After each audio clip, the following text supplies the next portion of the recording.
I think science has been, that the usefulness of science is so important that it's exaggerated. People think that unless science is useful, it's not worth doing. And of course, it's exactly the wrong way around. Welcome back. Oh, thank you. So let's spend a few moments on solving the last issues. No, seriously, you all three of you talk about science that describes very fundamental issues like where are we coming from, where are we going, why are we here, and so on. In a way, it's existential science in the sense that it touches the existential questions. Do you think that these kinds of scientific projects can satisfy the human need for a narrative and meaning? Well, let's see. Okay, well, I mean, they should. But can they? I mean, religion began with the same need, right? It began with the need for a narrative to try and explain why people were here and how the world came to be. And science has another narrative, and we're playing catch up, right? They had thousands of years in advance, and they've appropriated all the words, and we let them. We say loss of faith. Richard used the word faith before, and then loss of faith. That acts like you lose something when you lose your faith, but you don't lose anything. So it's an uphill battle, but the real story should address those questions, except we're not the center of it. And I think that's the point where humanity grows to the Star Trek future will be where we don't need to be at the center anymore. But it should. It's a long haul. I don't know. I think those existential questions are exactly what we should be enthusing people about. That's what science can do. I think science has been, that the usefulness of science is so important that it's exaggerated. People think that unless science is useful, it's not worth doing. And of course, it's exactly the wrong way around. The usefulness of science is great and fine, but it's a kind of spin-off of what really matters, which is the deep existential questions you're talking about. Do you think that there is this sort of myth that there's a coldness that descends with the acquisition of knowledge and information? And I can't think of anything that's further from the truth. I feel this real, I don't know if it's going to provide the same kind of narrative that religion does, but this real sense of belonging to the cosmos by knowing that those neutron stars that crushed together delivered gold into the universe, and that now, I mean, it's part of the world that we live in. I agree with that, except that when my first book, The Selfish Gene, was published, I was told that a man in New Zealand, he was actually, I think, the publisher of the New Zealand edition, was so upset by it he couldn't sleep for 3 nights. And I had a letter from a man in Canada who said that he was a professor who said that a young woman pupil of his had come to him in tears because she'd read The Selfish Gene, because it gave such a bleak picture of the world. Good job. And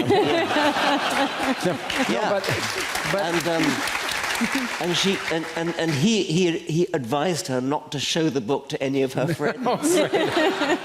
But I think though that when you were talking, to be frank, another part of it is that I think we were talking backstage about elites, about people seem separated, that there are people who do this and the rest of the people do that, and academics have perpetuated that a little too long because of the feeling of specialness, but somehow that it's a special thing and it's separate. And I think, to be frank, with Jen on stage, one of the things is that it was white men.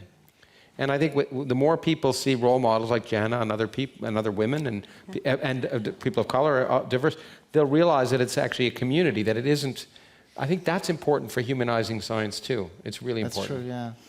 I think the aspect of community is something that's extremely underrated when we talk about these things, that you can't take away, where does a woman go in her 80s who's widowed on Sunday, if not to the community church? There actually are things we can provide that are secular that still have that sense of community, and we've failed at that, weirdly.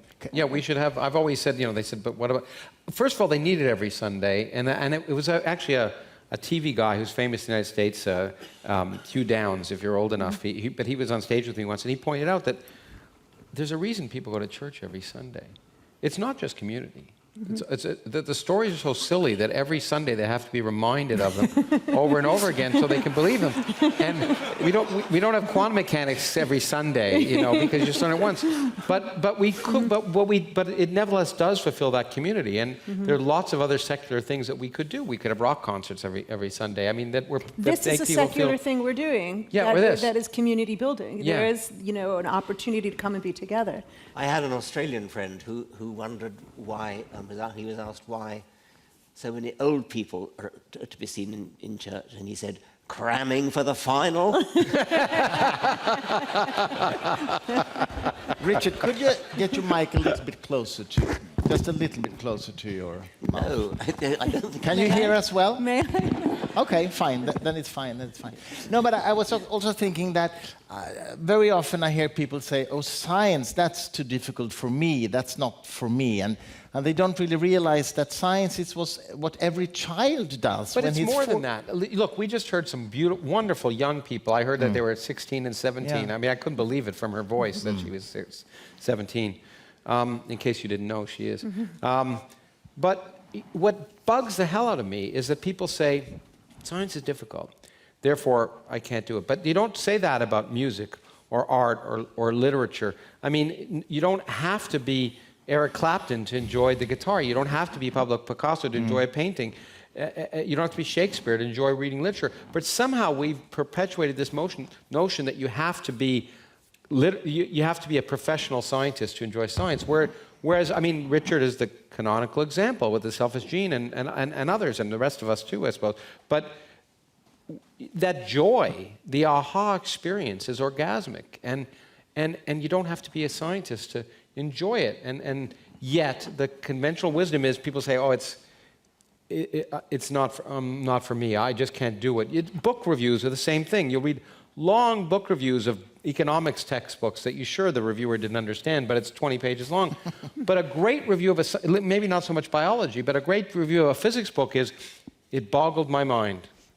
And that's a great review. If you get that, that's great. But people don't make the attempt to say, these are interesting ideas. It takes a while to think about it. And sure, you enjoy Bach more if you understand all the voices in it, but you can still enjoy Bach without being a musician. True. But how do you...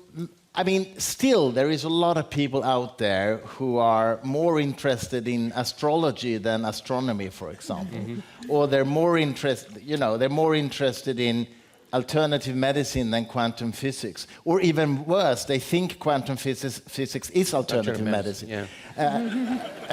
How do you reach them with this inspirational beauty of science that you all presented here today? How do you come across? I think that it's one of those wonderful examples where the truth is stranger than fiction. What people are grasping for in these metaphysical indulgences is often to have their minds blown or to feel something that's unnerving or thrillingly strange, right? And I think that if we welcome people into this world in which it is far stranger than we could have possibly predicted, where time slows down and the universe began, and maybe there's another multiverse, and maybe there's an infinity where somewhere else in the universe people are having this conversation, only we're in different seats, and it's happening an infinite number of times around space. Like, these are possibilities that are real. And I do feel when people are invited into that, they let go of some of the other silliness because they're getting the same emotional experience, oddly enough, or being hit in the solar plexus by that truth. And they are fascinating. I mean, one part of the problem is producers. Sorry? Part of the problem is producers. The media, the newspapers and TV people think that people aren't interested in science. But every time they put something on that's science, it gets eaten up. People really are fascinated by it. They don't get the opportunity because there's an illusion that they're not. And so I think part of this is perpetuated by the cultural elites, if you wish, that somehow they assume the public won't be interested in this, that, or the other thing. And whereas, in fact, it really is. I mean, my institute runs events. We get 3,000 people that come to listen to science events.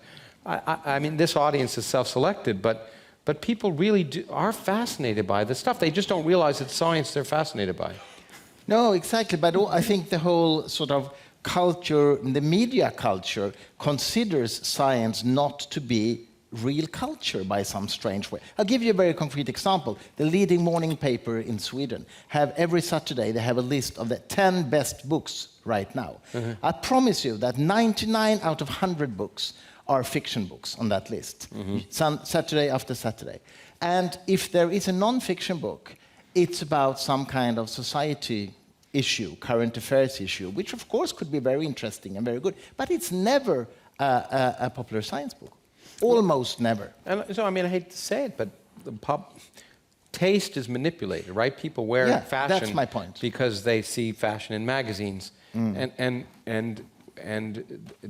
I taught at a university in the United States, it's an elite university called Yale, okay?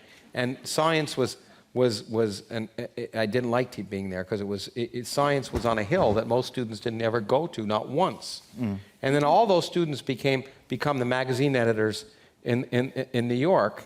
And I know, when I see the people in their scientific literate, I know they went to Yale. But they're very intelligent, okay? It's not stupid. They just managed to become, we have this somehow, in 1900, you could not be considered a literate, cultured person without some cocktail party knowledge of science. And now it's quite the opposite. You're only cultured if you say, well, that kind exactly. of science. Why is it like that? But I think Lawrence is right. It's manipulated by certain gatekeepers. I mean, even if we look at wonderful institutions like New Yorker does not publish science in their pages. I mean, very, very rarely. I write for the New Yorker. Okay, so they've invited me to write for them. I'm just clearly they're fixing their problems. No, but when the LIGO embargoed result was given to one reporter, it was a New Yorker reporter, and it was not published in the pages of the magazine. It was published online. And that was, and actually I only write online. In fact, it's true. The New Yorker only put my stuff online, but not in the hardcover. Not in the hardcover. Well, that's what I'm talking about. Yeah, and it used to be. That is just a gatekeeping issue. They used to. Somebody's got their fists on that. But the New Yorker used to. It's a switch in the 1960s. And I think you just need, celebrity helps, and Stephen Hawking helps. And so I actually don't have as bleak a view as you do, Christer, though. I really don't. I think that people, as Lawrence said, come out for this, and that it's just a matter of time where that momentum will be recognized by people who haven't been aware of it or haven't understood the potential. I think we shouldn't underestimate the difficulty. And biology is probably different. I think it's much easier my job is much easier to interest people in biology, because it's much easier to understand.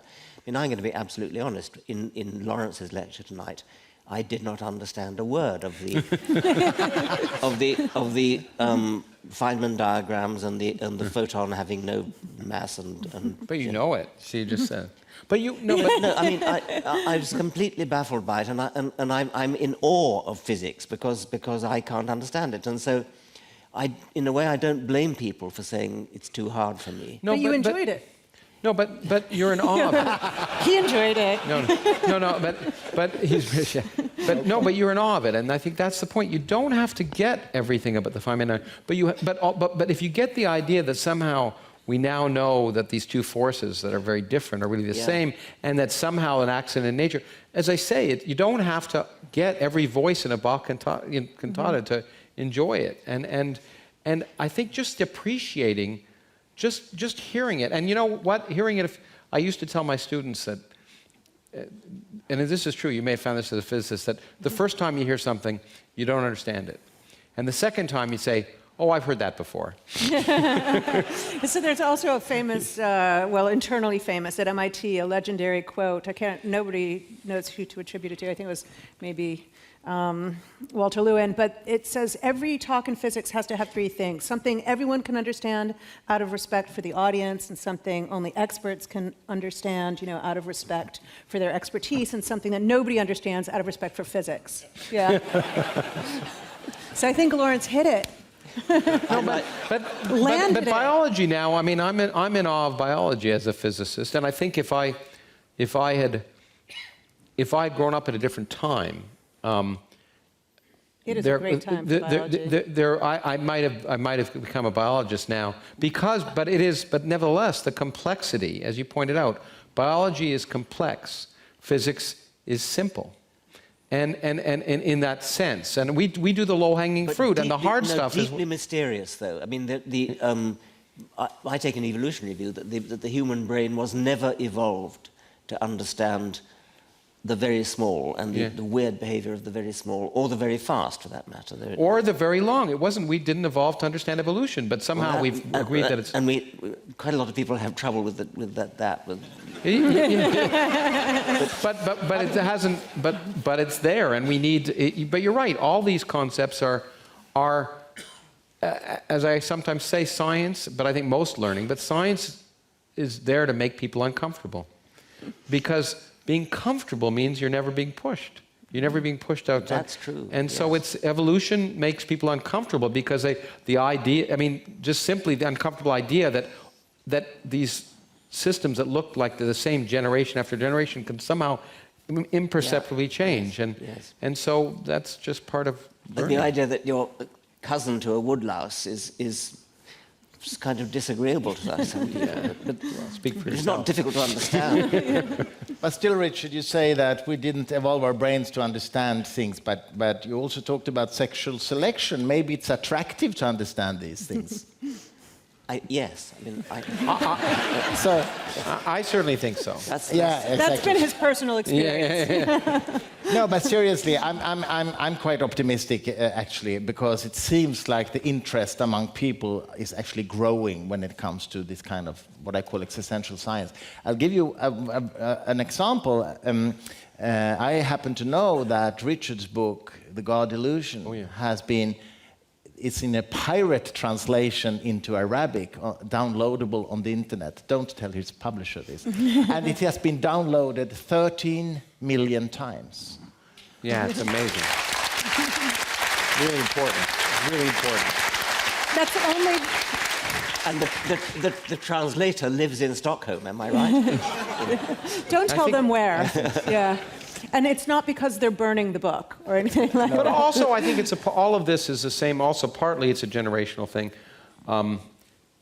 We always think it's worse than it was, and I think there's a lot of things that are pretty constant about level. I mean, there's no big evidence that the scientific, even as bad as it is, that scientific illiteracy is much worse than it was. Mm-hmm. And I know when I first became a professor, I know the older professors, I don't know if they do in biology, but the older professors would say, oh, the students nowadays are just awful. The old students used to be so much better.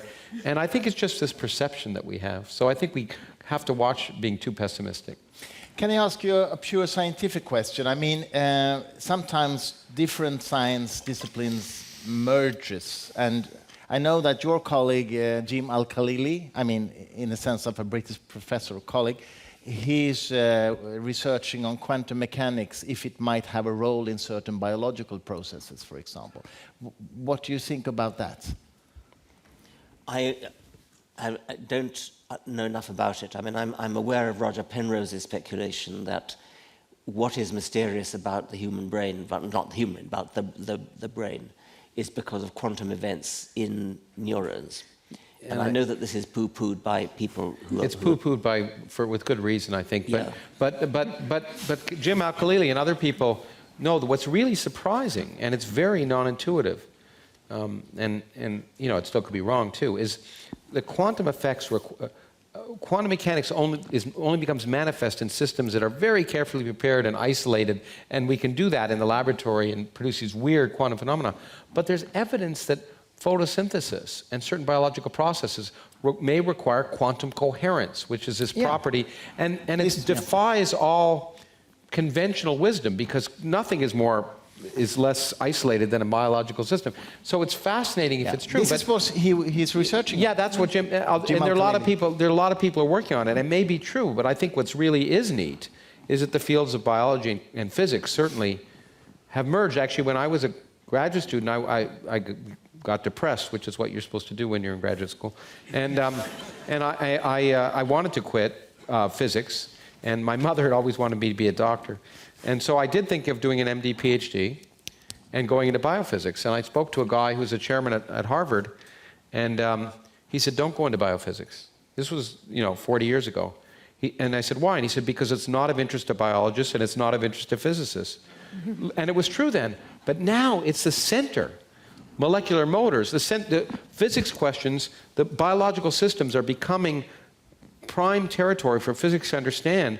And the tools of physicists, of course, are being used to study biology. So the two fields are merging like crazy. And I think that's great. Well, sorry, no, I didn't mean to cut you off, but I just really want to emphasize that I don't believe out there in nature there are these separate disciplines called biology and physics. We made that up. That is a human construct, and the tools that we apply to the discipline that we've carved out as physics, there's absolutely no reason why they're not going to permeate through. And I think we did this siloed thing in academia, and now it's starting to break down, which I'm looking forward to. That's why I moved to my present university, actually, to put a plug in, because they said, the president said, I can't create a university that can compete with the well-known universities by making 19th century disciplines, but there's an Institute of Biodesign where you have physicists working alongside geneticists. There's a school of human evolution and social change, because in the 21st century, these 19th century disciplines are not necessarily the right way to attack the big problems. Richard, you were talking earlier about the body and soul. Obviously you don't have a dualistic perspective of body and soul, but still the soul as a metaphor for something that in practical terms is not describable in physical terms. Do you feel comfortable with that? In the book, I quote two different dictionary definitions of soul, one of which is the supernatural, and one of which is the sort of soul as in aesthetic appreciation and that kind of thing. And that's the soul that I respect, and the one that I mean in my... Is it translated? I don't know what the Swedish title actually literally means. It's the equivalent idiom in Swedish, with science in the blood. Yes. Or in the blood. Well, I think it's a shame that we've allowed religion to hijack the idea of soulfulness anyway. Yeah, or spirituality. It's another word which I don't particularly like, but there's lots of spirituality in science. Yes. Quantum mechanics, though, it is obviously the most counterintuitive aspect of physics. Do you think that we ever will have an intuitive understanding of quantum physics, or will we continue to just shut up and calculate when it comes to quantum physics? We understand more about how it works, but we'll never... we can't... A much simpler problem, which relates to what Janna was talking about, is understanding curved space. We can never, we can mathematically kind of think about what a curved three-dimensional space is, but we never can, we're three-dimensional beings. We can never have an intuitive understanding. We can build up a mathematical knowledge of how to deal with appropriate mathematics, but we'll never have a picture of what a curved space looks like in our own minds. That's easy compared to quantum mechanics. But is that because you've got to get into 4 dimensions? Well, no, because we see this, because the speed of light is so fast, we can only picture a flat space where light goes in straight lines, and you can't picture in your mind. It's not as if a curved three-dimensional space curves into a 4th dimension. It's just curved. Parallel lines are no longer parallel. So you take 2 parallel lines here, somewhere else they go like that. Because space is curved. You see, you can't picture it, can you? I would say... But these ideas, so quantum mechanics is something we'll never have that kind of intuitive understanding of because we don't experience it directly. We are doing macroscopic quantum mechanics now, which is giving us more perspective. But I actually look forward to the day when there are quantum computers and when those quantum computers do physics. Because I suspect they'll have a much better intuitive understanding of... I'm not being facetious. And then the consciousness emerges? Oh, I think it'll emerge, no doubt. And I think and they'll teach us how to do quantum mechanics better than we can do it. This is an interesting question about consciousness emerging, though, and I'm sure Richard has a more informed opinion, but I always sort of had this idea that our computational power with the small brains we have, as you pointed out, they're actually physically limited in how big they can be. It's so much data to process that we started to symbolize, right? You started to say chair and table and book as a way of understanding all the data. But if the computers are so incredibly efficient at processing data and they don't have to do that, maybe they won't ever have to make this proxy for the world, which then corresponds to an internal map, which says, it'll be neat. I am thinking about the book, and I have intention to move down this. But they might not ever have to do it. I mean, maybe they'll there is this sort of theory about the zombies of the artificial intelligence, that they'll never be required to evolve consciousness the way that we were forced to by the limitations of our processing power. Mm-hmm. It'll be neat, but we'll see. That's what's great. I mean, See, we'll there's see. nothing wrong with doing biology. Yeah. No, but You we'll can see. switch around. Yeah, I mean, I think that's an exciting and yet terrifying prospect. I'd like to talk about artificial intelligence in a little moment, but first, one last question about quantum mechanics, because I always hear from more New Age inclined people that quantum mechanics has shown that consciousness interacts, and with That's the the word. physical. It's the most abused part of physics. Exactly. It is the notion that you can change the world by thinking about it is false, because you have to act on your thoughts, and people make money every day by telling people that somehow quantum mechanics tells you if you think nice thoughts, good things will happen to you. You'll make money, and people want to hear it, and we Yeah. all want to believe. And The Secret is a book about that, for offends me example. tremendously. Those Complete people. bullshit. Oh yeah, and if we had a sensible society, those people would be put in jail. But that's No, I mean it. I mean, yeah. but my question is actually, I mean, that's obviously the very vulgar sort of version of that.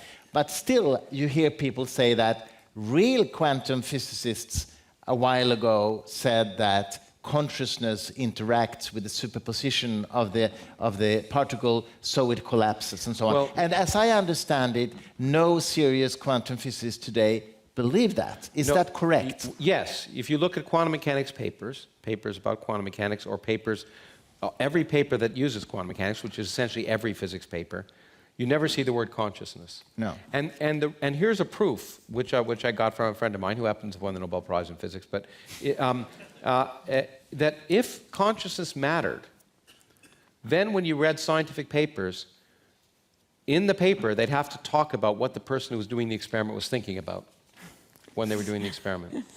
But you never hear that. I know the answer will always be sex, but no, because You hardly go through your it never lecture. comes up. And unfortunately, we talk about the observer, but the observer can be an electron. And it's just the language. Again, it's the problem of theory, which Richard has dealt with his whole life.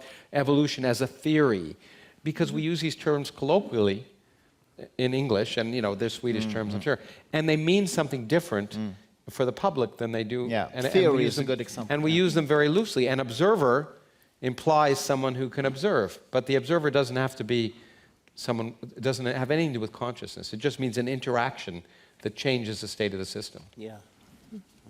Because it's a very common idea, actually, that it actually interacts. Okay, artificial intelligence. I mean, I guess that you, as you're all naturalists, you would say that it's at least in principle possible for a computer to develop an intelligence, right? Sure. A consciousness, yeah, okay.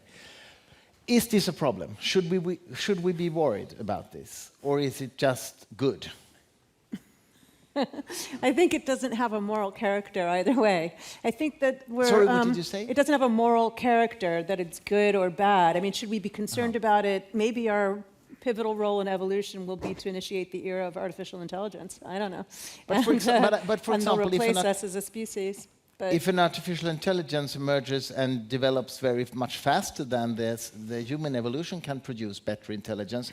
Maybe the intelligence will understand quantum physics and the universe way beyond what we ever can understand, and we can just stop. Yeah, I so think there's a tremendous amount of maybes. Maybe they won't be concerned in physical reality at all. I mean, if we're always imagining that we put them in a robotics system, but what if they're just literally digital, connected to the internet, and they're perfectly happy, like in Her, the film, to disappear into the internet and don't care about the things we care about, and will just let us go on. I mean, I think our ability to conjecture about it is extremely limited.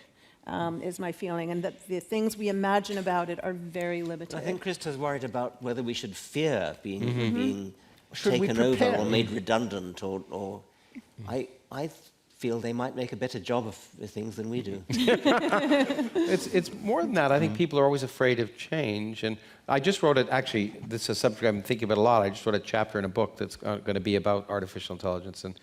And an example which I think is very telling, which I hadn't learned until recently, is, it was right around the time of Plato that, so alphabet was introduced in Greece in the 5th century BC. And at the time, there were people like Plato and others who thought writing would destroy storytelling. Thought writing was going to be the death of humanity because you didn't have to remember things anymore. And no, they wrote this. Yeah. And of course, writing didn't destroy storytelling.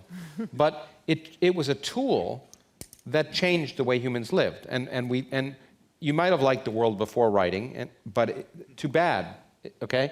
And I think the point is that there is zero doubt in my mind that machine learning, which I like to think of rather than artificial intelligence, because I don't think there's anything artificial about it, that machine learning is going to change our world in ways we can't imagine right now.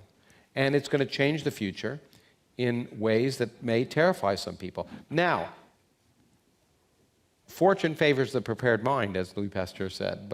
And so it's worthwhile thinking about those possibilities, just as it is for with the recombinant DNA people. You got to think about what catastrophes can happen, so you can try and ensure those things don't happen. But whether you like it or not, artificial machine learning is going to change the world, and it can make the world much worse or much better. And part of it's up to us. It's going to get rid of jobs. Most jobs that humans now do will be able to be done by machines. Is that going to be awful? No, not if we pay people to go to the coffee shop and read books.